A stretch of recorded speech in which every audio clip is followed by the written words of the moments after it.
উপস্থিত সম্মানিত মালিকগণ এবং শ্রমিক ভাইয়েরা, এলাকাবাসী, আসসালামু আলাইকুম।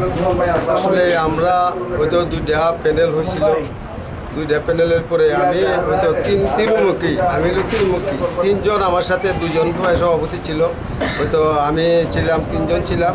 তিনজনের মধ্যে হয়তো আমি হয়তো এই প্যানেলকে নিয়ে আসলে একটা জিনিস, আমার পুরা প্যানেল যদি যাইতে পারতো তাহলে আমি আর একটু বেশি আনন্দিত হইতে পারতাম, কিন্তু আমি আসলে পুরা প্যানেল যাই নাই। আমরা হয়তো দু তিনজন বাদ গেছে গা, কিন্তু এটা আসলে দুঃখ লাগে।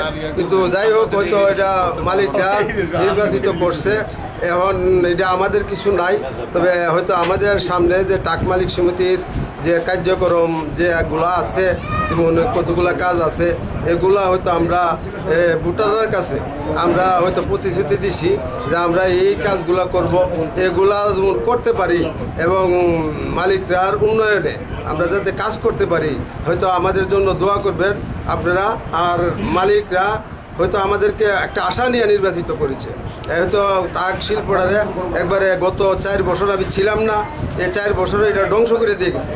কিন্তু এখন আমি সামনের দিকে হয়তো আমার প্যানেলকে নিয়ে, মালিকরারে নিয়ে আমি সামনের দিকে কিভাবে আগে যাবো ওই চিন্তা আমি করব ইনশাল্লাহ। আমাদের জন্য এবং আমাদের প্যানেল জন্য আমাদের জন্য দোয়া করবে।